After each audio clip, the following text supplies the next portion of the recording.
الذين أذهب الله عنهم الرجز وطهرهم تطهيرا.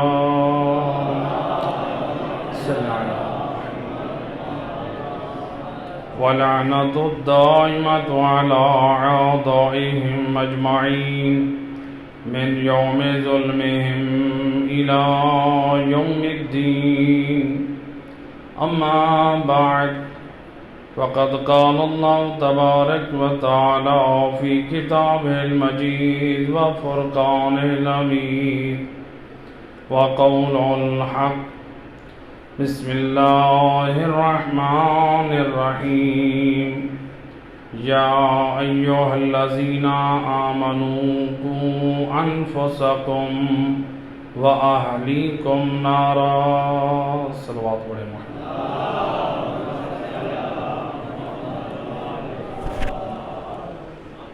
سامعین محترم، آپ کے سامنے قرآن کریم کی جس مختصر آیہ مجیدہ کو پڑھنے کا شرف حاصل کیا ہے، اللہ اپنی لا ریب کتاب میں ارشاد فرما رہا ہے، یا ایھا الذین آمنو، اے ایمان والو، قوا انفسکم واہلیکم نارا، خود کو اور اپنے خاندان کو جہنم کی آگ سے بچاؤ. اللہ خطاب کر رہا ہے ایمان والوں کو. خطاب کس کو ہے؟ ایمان والوں کو. علماء مفسرین، علماء شیعہ، علماء اہل سنت نے نقل کیا ہے کہ اللہ کے رسول فرماتے ہیں قرآن میں جب بھی خطاب ہو اے ایمان والو، اس سے مراد ہے اے علی والو. تو اللہ خطاب کر رہا ہے کس کو؟ علی والوں کو. اللہ خطاب کر رہا ہے کس کو؟ ایمان والوں کو. اور ایمان والوں کو خطاب کرنے کے بعد اللہ فرما رہا ہے اے ایمان والو، اے علی والو، خود کو اور اپنی نسلوں، اپنی اولادوں، اپنے خاندان کو جہنم کی آگ سے بچاؤ. اللہ یہ کیوں کہہ رہا ہے؟ اللہ اس آیت مجیدہ میں سمجھانا کیا چاہتا ہے؟ پروردگار یہ سمجھانا چاہتا ہے اے نور ولایت علی رکھنے والا، اے محبت علی پر ایمان رکھنے والا، اے مودت علی حیدر کرار رکھنے والا، اپنی نجات فقط محبت میں نہ سمجھنا. بے شک محبت میں نجات ہے، لیکن یاد رکھ تیری کامیابی تب ہے جب اس محبت کے تقاضوں کو پورا کرے گا. کیونکہ اگر صرف ایمان لانا ہماری نجات کی ضمانت ہوتا تو اللہ کہہ دیتا کہ تمہاری نجات کے لیے صرف ایمان لانا کافی ہے. اللہ خطاب کر رہے ایمان والوں کو اور کہہ رہے اے ایمان والو، خود کو اور اپنے خاندان، اپنے بچوں، اپنی نسلوں کو بھی جہنم کی آگ سے بچاؤ. تو اس کا مطلب یہ ہے کہ پروردگار بتا رہا ہے کہ جب آپ ایمان لائے ہیں تو اس ایمان کی سلامتی کے کچھ تقاضے بھی ہیں. اگر صرف آپ اس بھول پہ رہ جائیں کہ ہمارا ایمان ہماری نجات کی ضمانت دے گا تو اللہ فرماتا ہے یہ تمہاری بھول ہے. ایمان لائے ہو تو ایمان کے تقاضوں کو پورا کرو، تب تم بھی جہنم سے بچ سکتے ہو اور تمہاری نسلیں بھی بچ سکتی ہیں. ایمان والوں کو خطاب ہے. دین یہ اتنا اہم ہے. امام جعفر صادق علیہ الصلوۃ والسلام، اللہم صل علی محمد وآلہ. امام فرماتے ہیں ان النوم علی المزابل خیر کثیر مع السلامت الدین۔ اے امام صادق کے شیعہ کہلوانے والو، اے اپنے آپ کو جعفری کہلوانے والو، امام اپنی زبان پاک سے فرما رہے ہیں، آؤ سن لو۔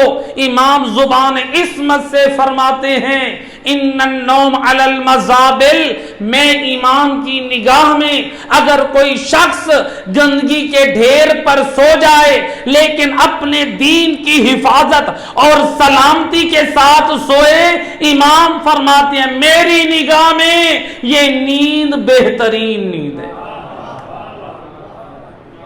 ان النوم علی المزابل مع السلامت الدین خیر کثیر۔ امام فرماتے ہیں گندگی کے ڈھیروں پہ دین کی سلامتی کے ساتھ سونا مجھ امام کی نگاہ میں یہ خیر کثیر ہے۔ آج ہم کہتے ہیں میرے پاس 4 پیسے آ جائیں مخمل کے بستروں پہ نیند کرو، میرے پاس پیسے آ گئے میں اے سی کے کمرے میں سوؤں۔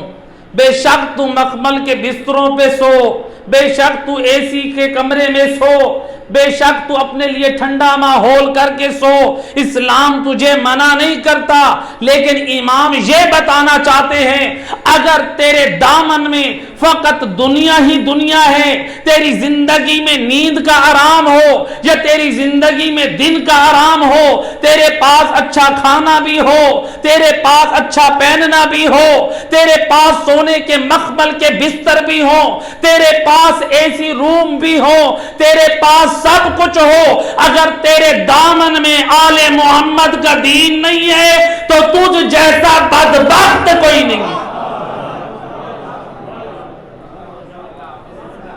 اور اگر تیرے دامن میں فقط ہے دین آل محمد اور ادھر سے تیرے پاس فاقے ہیں، ادھر سے تیرے پاس غربت ہے، ایک وقت کا کھانا ہے اور دوسرے وقت کا نہیں ہے، تیرے پاس اچھا لباس نہیں ہے اور تو اپنے دین کی سلامتی اور حفاظت کے ساتھ سو جائے تو امام تیرے اس دین پہ سلام کر رہے ہیں۔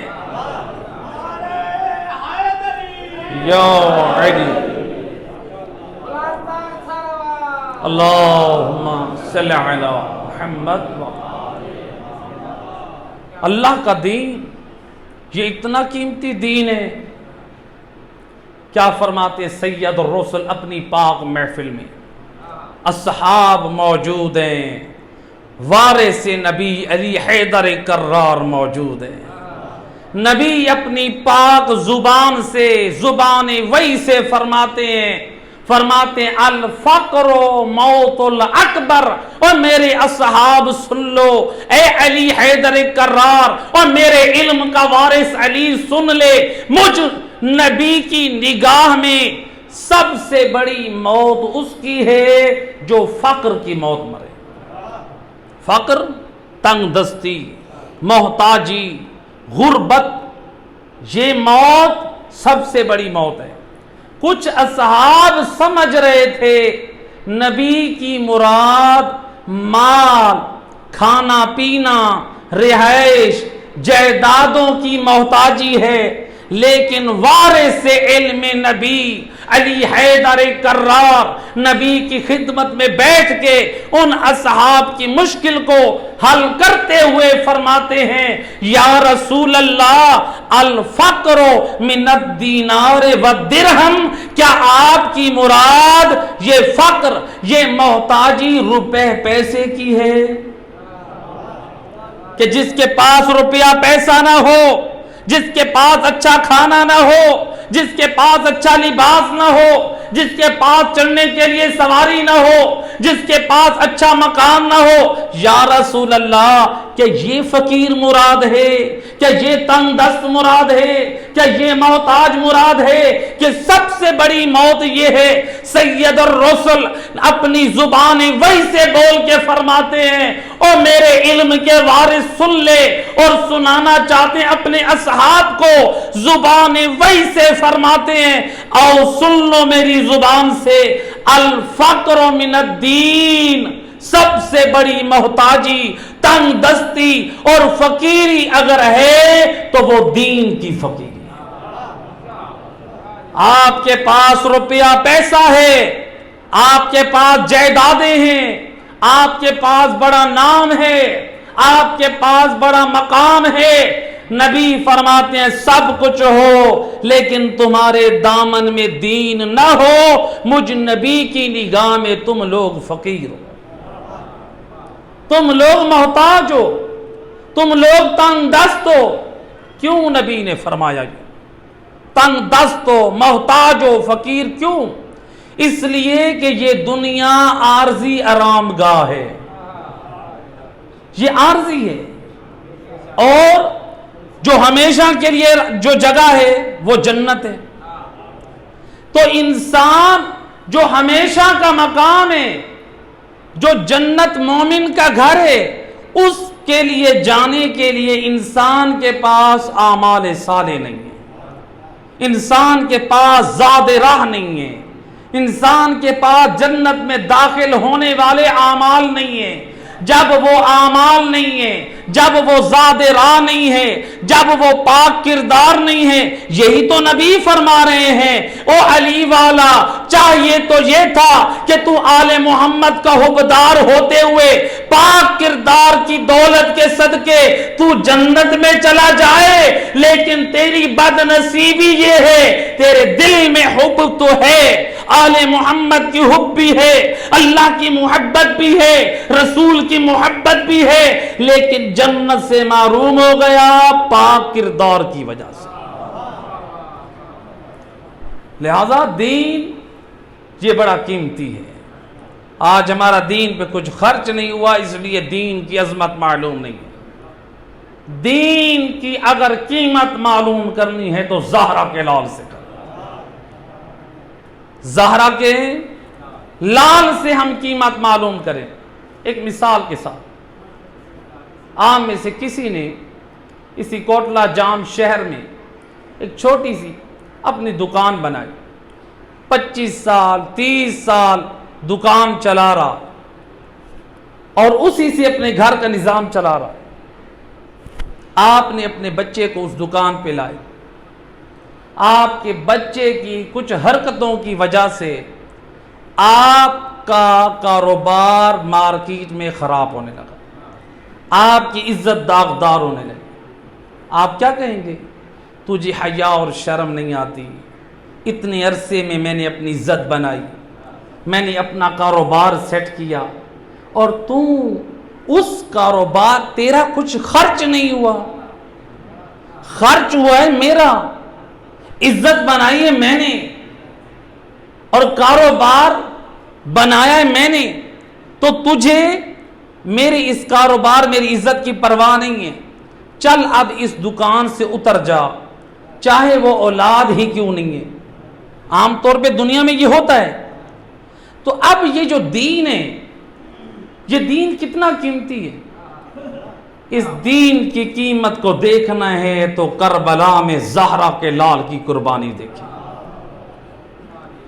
اللہ کے دین کی بقا کے لیے حسین نے کربلا میں ششماہے کو قربان کیا، اللہ کے دین کی بقا کے لیے حسین نے کڑی الجوان علی اکبر کو قربان کیا، اللہ کے دین کے لیے حسین نے کربلا میں عباس علمدار جیسے بھائی کو قربان کیا، اللہ کے دین کی بقا کے لیے حسین نے خود اپنی جان کو بھی قربان کر دیا، اللہ کے دین کی بقا کے لیے حسین کی بہنوں نے اپنی چادروں کو بھی لٹا دیا۔ آپ اس پہ ایمان رکھتے ہیں؟ ہم سب کا ایمان ہے یا نہیں ہے؟ اب اگر ہم میں سے کل میدان قیامت میں کوئی مومن زہرا کے لال کی خدمت میں جائے، اے مولا حسین ہم آپ کے عزادار ہیں، ہم آپ کے حبدار ہیں، ہم آپ کی فرش عزا بچھانے والے ہیں، مولا آپ کے دروازے پہ آئے ہیں، آپ ہماری شفاعت کریں، اور کہیں ایسا نہ ہو زہرا کا لال بول کر کہہ دے اب کس منہ سے میرے پاس آیا ہے، اور تو نے تو علی اصغر کے خون کی لاج نہ رکھی۔ اور تو نے تو علی اکبر کے خون کی لاج نہ رکھی، تو نے تو خود زہرا کے لال حسین کے خون کی لاج نہ رکھی، اور تو نے علی کی بیٹیوں کی چادروں کی لاج نہ رکھی۔ میں نے سب کچھ قربان کیا اللہ کا دین بچ جائے۔ میری بہنوں نے چادریں لٹائیں اللہ کا دین بچ جائے۔ حسین ابن علی یہ سب کچھ قربانی کیوں دے رہے؟ اللہ کا دین بچ جائے۔ اللہ کا دین بچا یا نہ بچا؟ اللہ کا دین بچ گیا۔ کیوں بچا؟ زہرا کے لال نے اس لیے بچایا اللہ کا دین تاکہ میرے نانا کی امت، میرے نانا کے کلمہ گو میدان قیامت تک اللہ کے دین پر عمل کرتے رہے۔ حسین دین بچا رہے ہیں، یہ قیمتی قربانیاں دے کر ہمارے لیے کہ ہم اس دین پر عمل کریں، اور اگر ہم نے اس دین پر عمل نہ کیا گویا ہم حضرت علی اکبر کے خون کو معمولی سمجھ رہے ہیں، ہم حضرت علی اصغر کے خون کو معمولی سمجھ رہے ہیں، ہم علی کی بیٹیوں کی چادر کی قربانی کو معمولی سمجھ رہے ہیں، اس لیے کہ انہوں نے یہ قربانیاں دی اللہ کا دین بچ جائے تاکہ نانا کی امت اس دین پر عمل کرے، اور ہم اس دین پہ کتنا عمل کر رہے ہیں۔ آج ہر شخص اپنے گریبان میں دیکھے، اپنے گھر میں دیکھے کہ جس دین کو بچانے کے لیے زہرا کے لال نے یہ سب کچھ قربان کیا، وہ دین میرے اندر کتنا ہے، وہ دین میرے گھر میں کتنا ہے۔ ایک صلوات پڑھیں محمد و آل محمد۔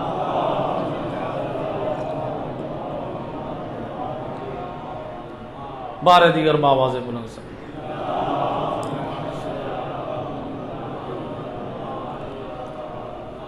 زہرا کا لال دین بچا رہا اور ہم دین کا مذاق اڑا رہے۔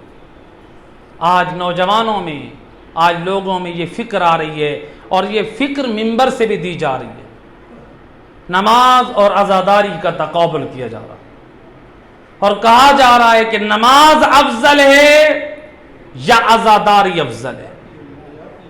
کیا کہا جاتا ہے؟ نماز افضل ہے یا عزاداری افضل ہے؟ اور میرا دوست، جو تیرا یہ نظریہ بن رہا ہے، جو گمراہ افراد تیری نسل اور تیرے جوانوں کو گمراہ کرنے کی کوشش کر رہے ہیں، آج ذرا کربلا میں خود زہرا کے لال کی نماز دیکھ اور عزاداری دیکھ، تجھے کربلا میں جواب مل جائے گا نماز افضل ہے یا عزاداری افضل ہے۔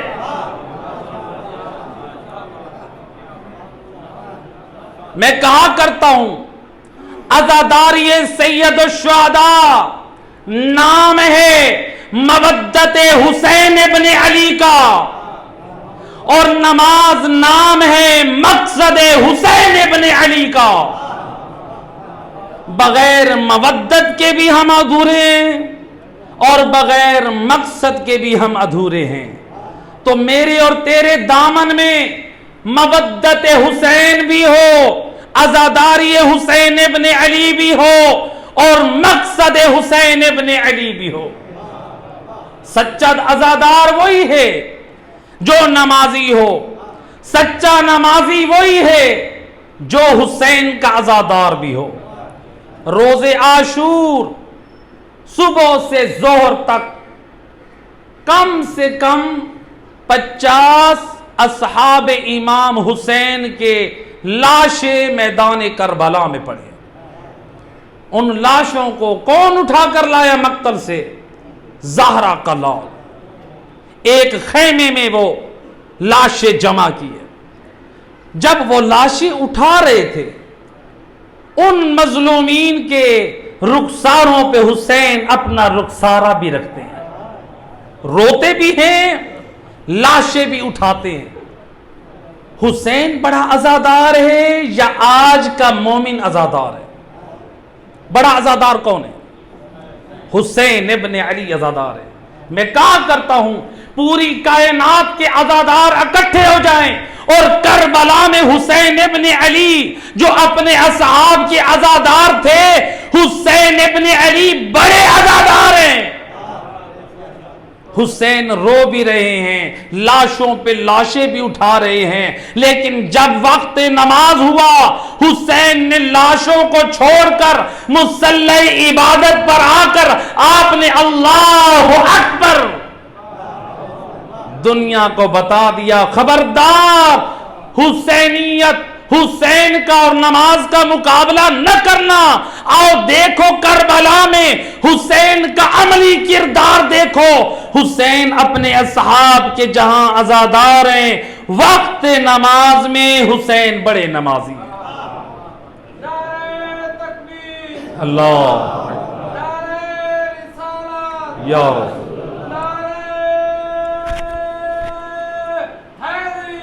یا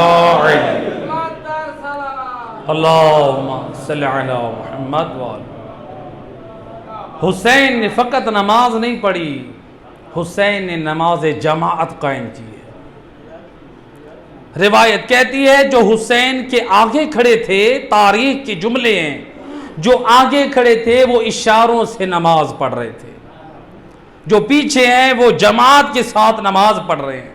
تو حسینیت کے نام پہ نماز چھوڑ کے حسین کے مقصد کو برباد کرنا چاہتا ہے۔ اور میرا جوان، جب صبح عاشور کو تو حضرت علی اکبر کی آذان کو سن کر گریہ کرتا ہے، میرا تجھ سے سوال ہے، بتا حضرت علی اکبر نے آذان صبح کیوں دی؟ کبھی فکر کیا حضرت علی اکبر نے آذان کیوں دی تھی؟ کیا اس لیے دی تھی کہ میرے چاہنے والے میرے مصائب کو سن کر روئیں؟ کیا جواب ہے آپ کا؟ آپ یہی کہیں گے زہرا کے نواسے نے، حسین ابن علی کے فرزند نے اذان اس لیے دی تھی کہ صبح کی نماز پڑھے۔ حضرت علی اکبر نے اذان کیوں دی؟ صبح کی نماز کے لیے۔ کیا ہم اس اذان کو سننے کے بعد مسجد کی طرف جاتے ہیں؟ اور میرا دوست اور میرا جوان اور میرا بھائی، اگر حضرت علی اکبر کی اذان کو سن کر تو مسجد کی طرف نہیں جاتا، گویا تو نے مقصد علی اکبر کو سمجھا نہیں ہے۔ جب صبح کی اذان ہو اور تو گریہ کرے، تو حضرت علی اکبر کے مصائب پر روئے، تو پھر اس کے بعد حق بنتا ہے تو مسجد کی طرف چل۔ جب مسجد میں پہنچ تو تو اپنی زبان سے کہے، اے زہرا کے پوتے، اے علی اکبر، ابھی آپ کی مودت کا حق ادا کر کے آیا ہوں، اب آپ کے مقصد کو زندہ کرنے جا رہا ہوں۔ ان کی مودت بھی ہو، ان کا مقصد بھی ہو۔ اسی لیے میں کہا کرتا ہوں، میرا سلام ہے ان عزاداران سید الشہداء پر جو روڈوں اور سڑکوں پر جلوس نکالتے ہیں، یا حسین کی صدا کرتے ہیں، بلند کرتے ہیں، اور جب وقت نماز آتا ہے یہ عزاداران حسین ابن علی اپنا جلوس روک کر مصلی عبادت پہ آ کر دنیا والوں کو بتاتے ہیں، صبح سے زور تک ہم شاہ کے عزادار تھے، اب ہم شاہ کے مقصد کے زندہ دار ہیں۔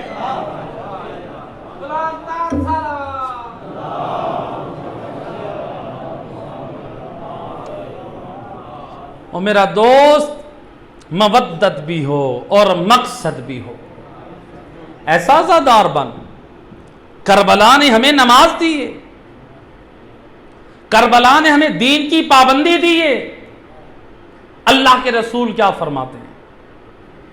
سید الرسل اپنی پاک زبان سے فرماتے ہیں، اور میرے کلمہ گو اور میرے امتیوں، فرماتے ہیں جو شخص نماز صبح کی پابندی کرے، میں نبی اپنے سائے نبوت میں اپنے ساتھ جنت میں لے جاؤں گا۔ نماز صبح کی پابندی کرے۔ فرماتے ہیں جو شخص نماز ظہر کی پابندی کرے، میرا بھائی علی ولی اپنے سائے ولایت میں اپنے ساتھ جنت میں لے جائے گا۔ جو یا علی۔ جو شخص نماز عصر کی پابندی کرے، میری بیٹی فاطمہ زہرا اپنے چادر عصمت کے سائے میں اپنے ساتھ جنت میں لے جائے گی۔ جو شخص نماز مغرب کی پابندی کرے، میرا لال حسن مجتبی اپنے سائے سرداری میں جنت میں لے جائے گا۔ اور جو نماز عشاء پڑھتا رہے پابندی کے ساتھ، میرا لال حسین اپنے سائے ولایت میں جنت میں لے جائے گا۔ رسول اللہ اس حدیث میں سمجھانا کیا چاہتے ہیں؟ حدیث تو سن لی، اس حدیث میں رسول اللہ ہمیں سمجھانا کیا چاہتے ہیں؟ آئیں ذرا غور کریں۔ آپ کے اس علاقے میں آ گیا صدر پاکستان، آپ کے اس علاقے میں آ گیا وزیر اعظم، آپ کے اس علاقے میں آ گیا کوئی سردار۔ دنیا والے کیا کرتے ہیں؟ صدر کے ساتھ کھڑے ہو کر اپنی تصویریں بنوائیں گے، ایسے کہ نہیں ہے؟ سیلفیاں، اپنی ویڈیو بنوائیں گے وزیر اعظم کے ساتھ، سردار کے ساتھ۔ کیا کریں گے پھر جو نوجوان بیٹھے ہیں؟ یہ تصویریں ویڈیو بنا کے فیس بک پہ ڈالیں گے، یا ٹیلی ویژن والے آئیں گے ویڈیو بنائیں گے اور لوگ ساتھ کھڑے ہوں گے۔ کیوں؟ تاکہ دنیا دیکھے ہم صدر پاکستان کے ساتھ کھڑے ہیں، ہم وزیر اعظم کے ساتھ کھڑے ہیں، ہم سردار کے ساتھ کھڑے ہیں۔ نبی فرماتے ہیں او میرا کلمہ گو، اور دنیاوی صدر اور وزیر اور سردار کے ساتھ کھڑے ہو کر فخر کرنے والا، آ 5 وقت کا نمازی تو بن، میدان قیامت میں صدر اسلام محمد مصطفیٰ، وزیر اعظم علی مرتضی، جوانان جنت سردار الحسن والحسین، سیدہ شباب اہل الجنہ اور جنت کی عورتوں کی سردار فاطمہ الزہرا، جب ہم پنجتن پاک تیرا استقبال کریں گے، یہ منظر چند لوگ نہیں دیکھیں گے، تمام انبیاء دیکھیں گے، تمام اوصیاء دیکھیں گے، تمام امتیں دیکھیں گی اور پوچھ کر کہیں گی یہ کون خوش نصیب ہیں، یہ نورانی چہرے والے اور جن کا استقبال پنجتن پاک کر رہے ہیں، یہ کون خوش بخت اور خوش نصیب ہیں۔ اور ملائکہ بول کر کہیں گے یہ نورانی چہرے والے وہ ہیں جو پنجتن پاک کے حبدار ہیں اور 5 وقت کے نمازی ہیں۔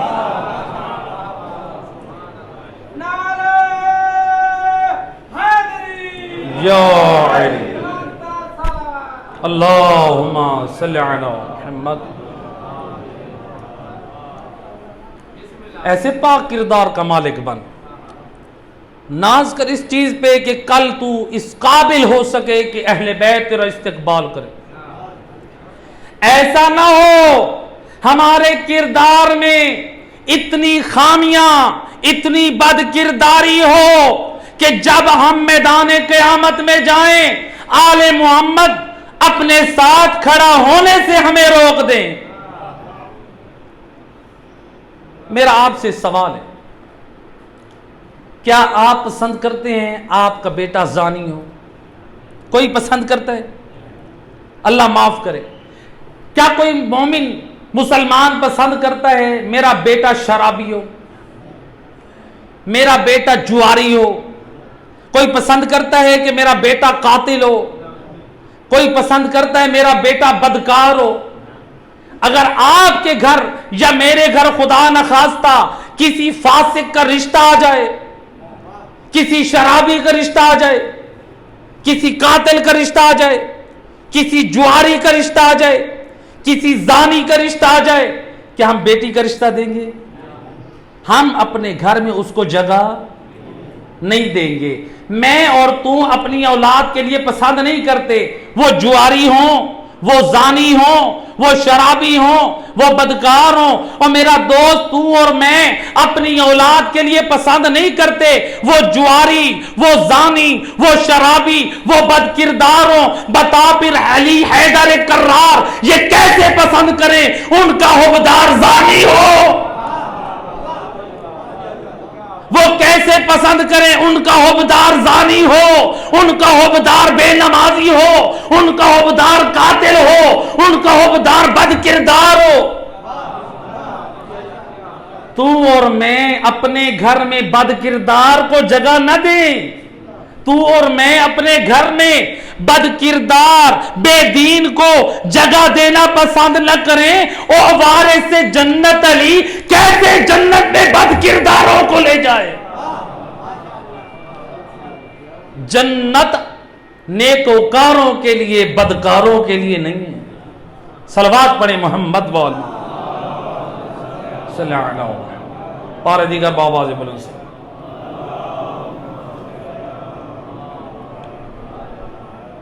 لہٰذا آج ہماری مجالس میں ایک نعرہ لگتا ہے، کیا حسینیت، کیا کہتے ہیں؟ حسینیت۔ آپ سب کا ایمان ہے یا نہیں؟ بے شک ہم سب کا ایمان ہے۔ حسینیت کیا مطلب ہے؟ حسینیت زندہ باد کا نعرہ تو لگاتے ہیں۔ حسینیت زندہ باد کا کیا مطلب ہے؟ کیا فقط ذات حسین زندہ باد ہے؟ حسین ابن علی زندہ باد ہیں، حسین کی فکر زندہ باد ہے، حسین کا کردار زندہ باد ہے، حسین کی دعائیں زندہ باد ہیں، حسین کی مناجات زندہ باد ہیں، حسین کی تعلیمات زندہ باد ہیں، حسین کی شہادت کا مقصد زندہ باد ہے۔ اور میرا دوست، جب حسین کا کردار زندہ باد ہے تو کیا صرف حسین زندہ باد کے نعرے ہو یا حسین کا کردار ہمارے اندر زندہ ہو؟ ہم کہتے ہیں حسینیت زندہ باد ہے، تو اپنے اندر حسینیت کو زندہ کر، اپنے اندر کردار حسینی کو اجاگر کر، دنیا والے دیکھ کر کہیں ماشاءاللہ ہے تو حسین کا چاہنے والا، لیکن پیشانی پہ سجدوں کے آثار ہیں۔ یہ حسینیت کو زندہ کرنے والا۔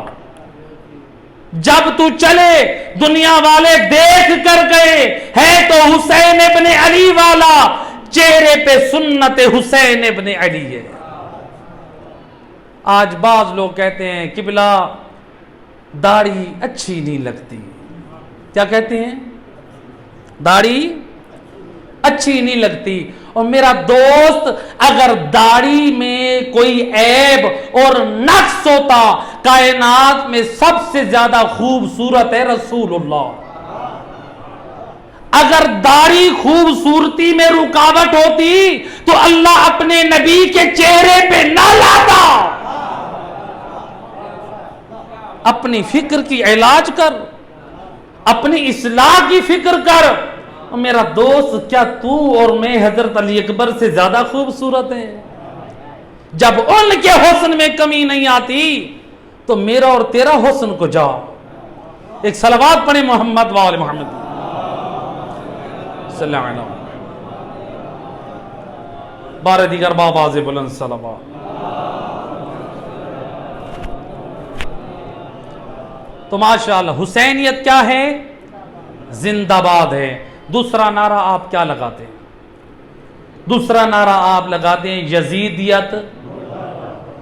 یزیدیت یہ صرف نعرہ ہونا چاہیے یا اس پہ ایمان بھی ہونا چاہیے؟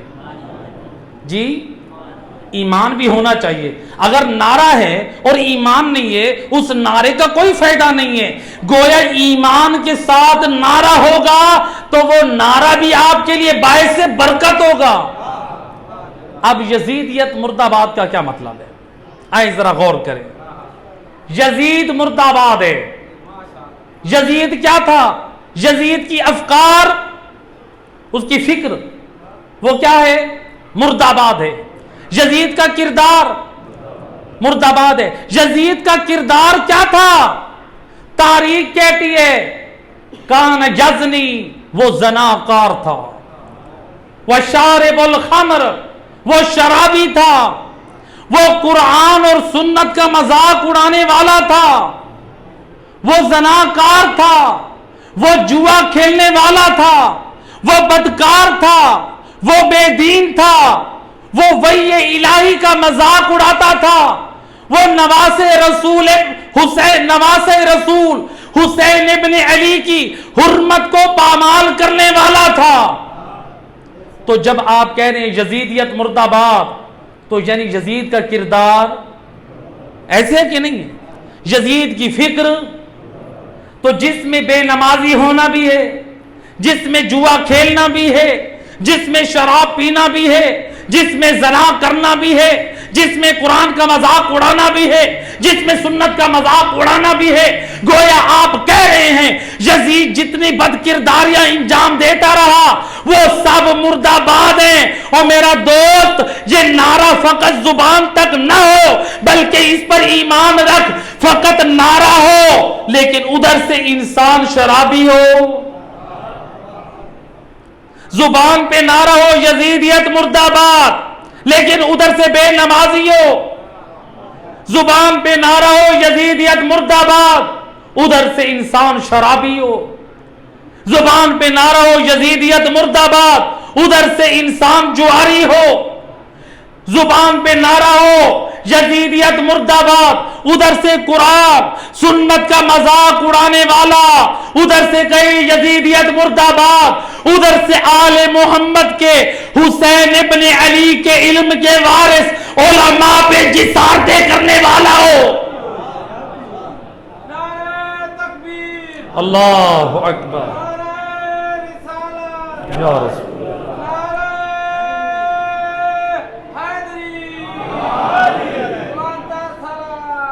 اللہم صلی علی محمد.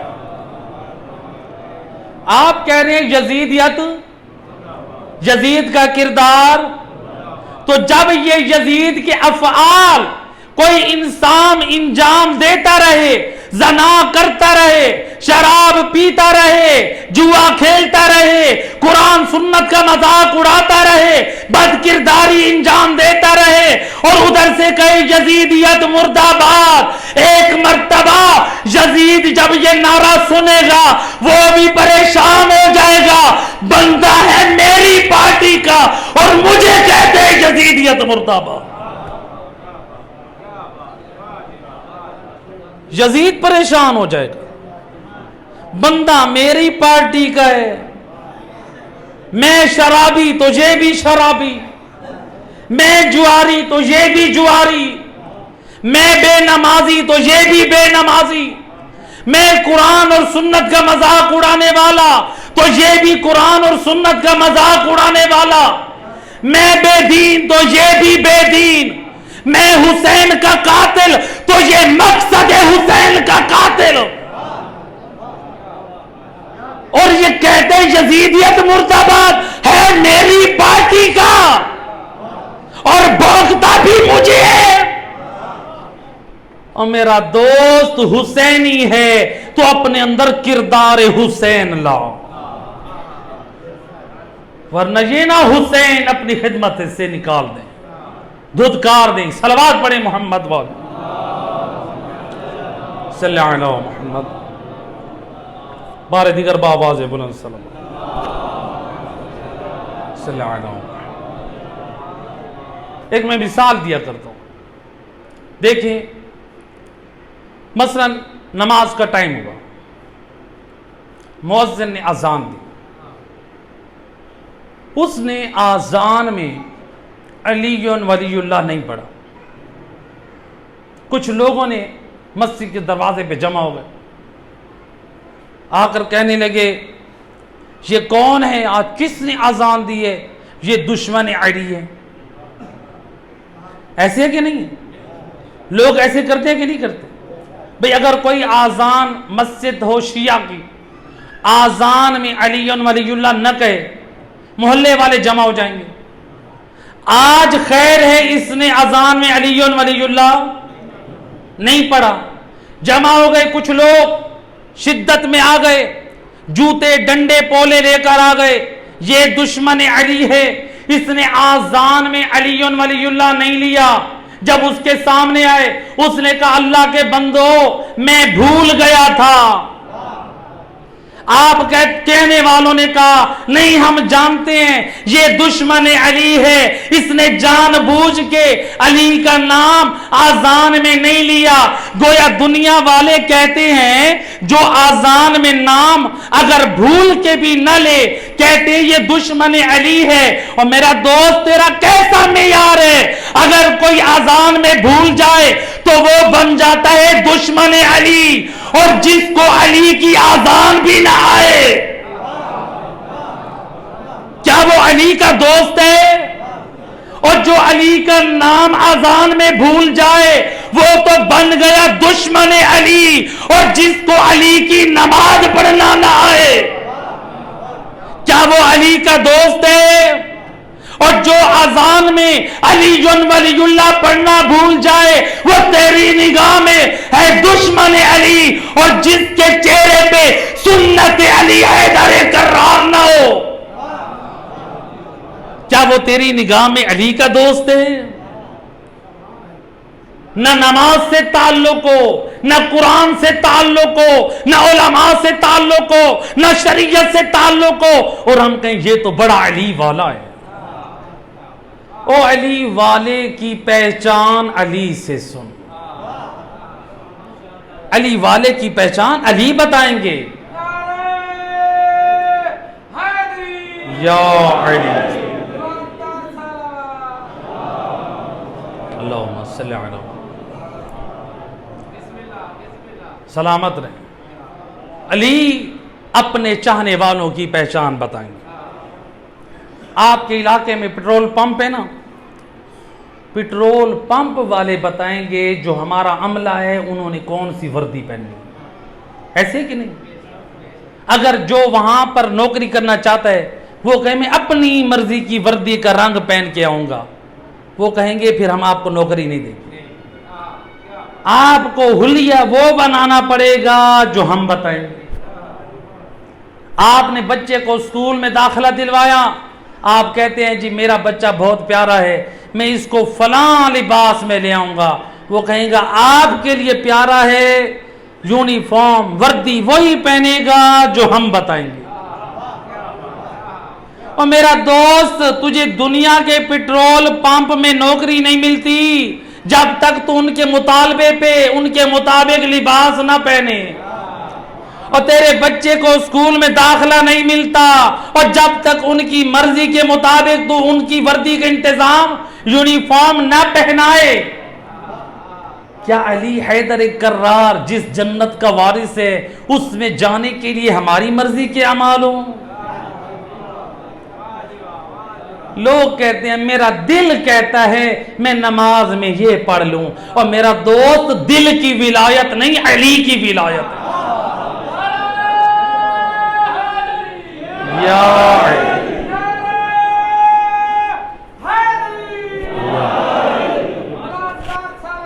اللہم صلی علی علی کو ولی مانا ہے تو علی کی ولایت واجب ہے، دل کی ولایت نہیں ہے۔ علی کو مولا مانا ہے، علی کو سردار مانا ہے، تو لہذا پیٹرول پمپ کی وردی، سکول کی وردی، تب جا کے تیرے بچے کو اور تجھے نوکری ملے گی، تیرے بچے کو داخلہ ملے گا۔ علی تجھے کیسا شیعہ دیکھنا چاہتے ہیں؟ ہم لوگوں نے اپنی پہچان بنا رکھی ہے، کہتے ہیں یہ بندہ بڑا موالی ہے، اس کے کان میں کیفٹی ہے۔ کسی ایک امام نے تجھے بتایا حدیث میں جو کان میں کیفٹی پہنے وہ ہمارا شیعہ ہے؟ بتا مجھے کسی امام نے فرمایا ہو مومن کی علامت ہے؟ کہا کہ جو پاؤں میں بڑا کڑا پہنے وہ مومن کی علامت ہے؟ اور میرا دوست یہ ساری تیری اور میری بنائی ہوئی عقیدتیں ہیں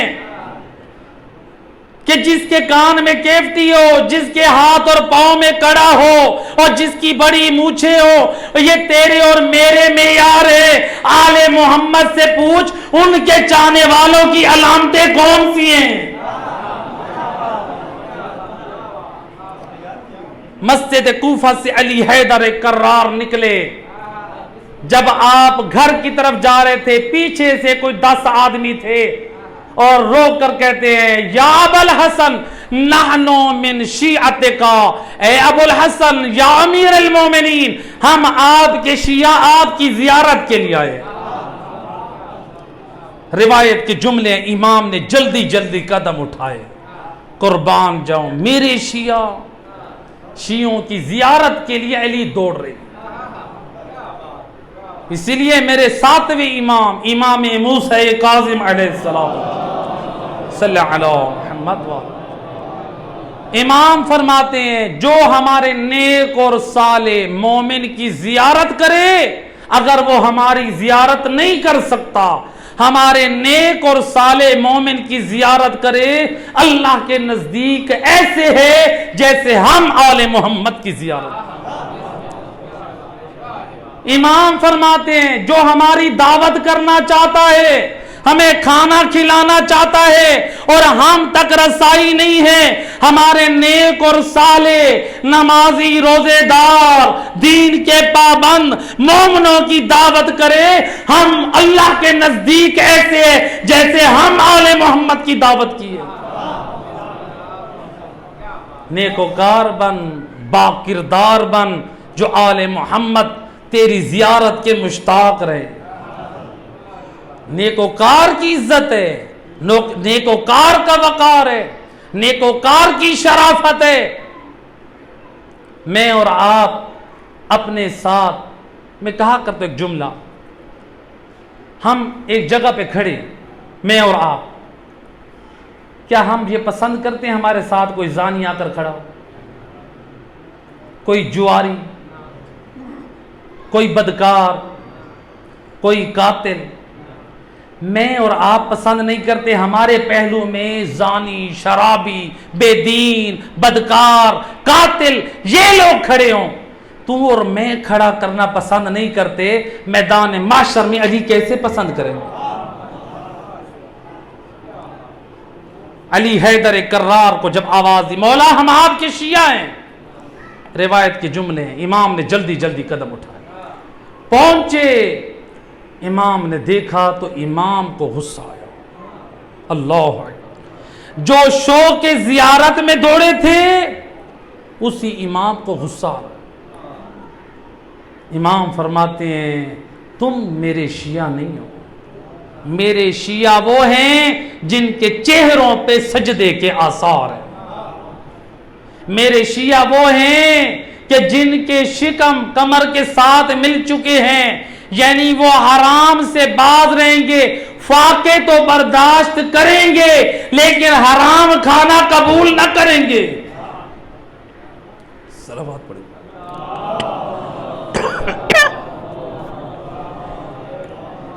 نعرہ تکبیر، نعرہ رسالت، نعرہ حیدری، یا علی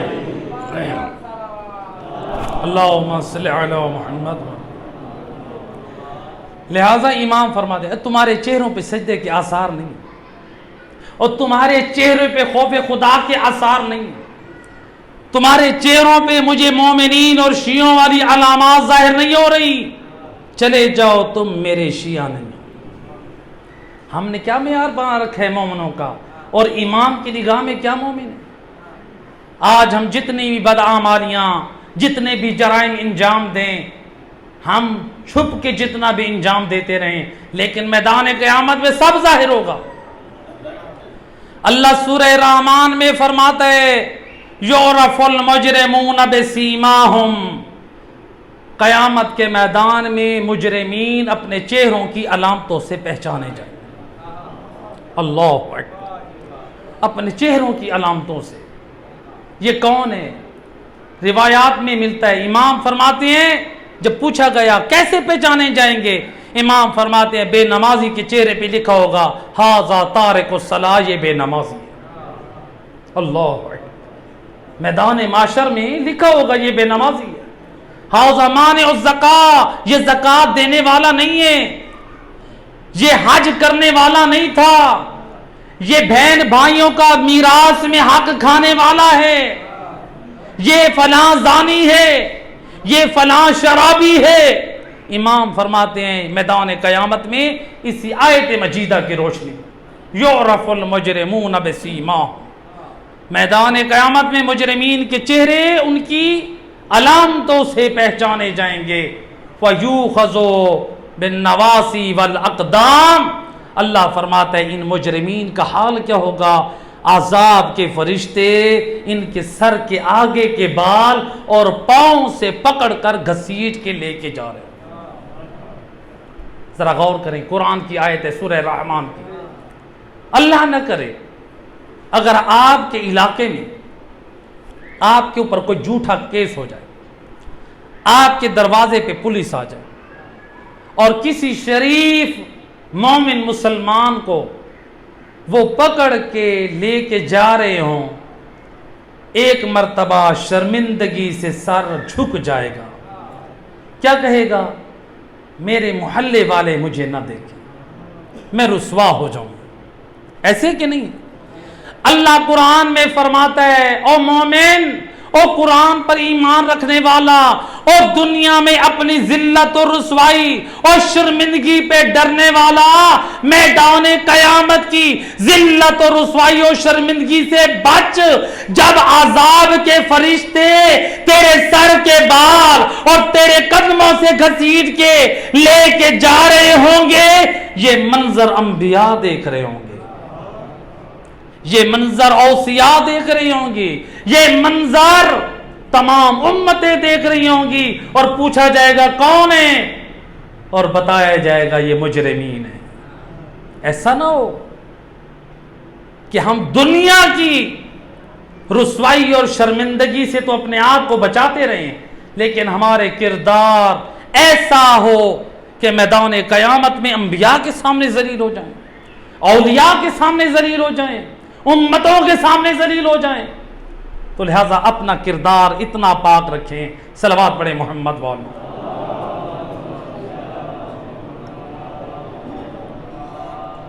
بارے دیگر باواز بلند صلوات.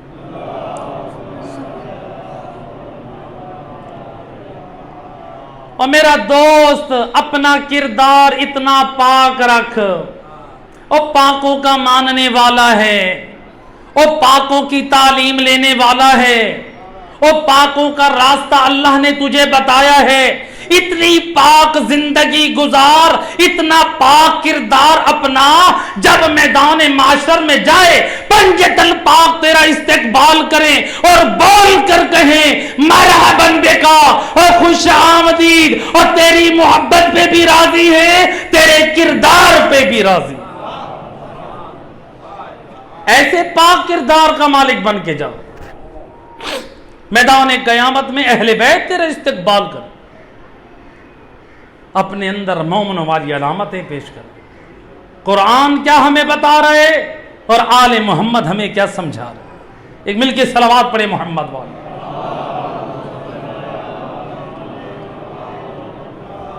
تو لہذا آج کہتے ہیں نماز افضل ہے یا عزاداری. اور میرا دوست عزاداری سید الشہداء نام ہے مودت حسین ابن علی کا،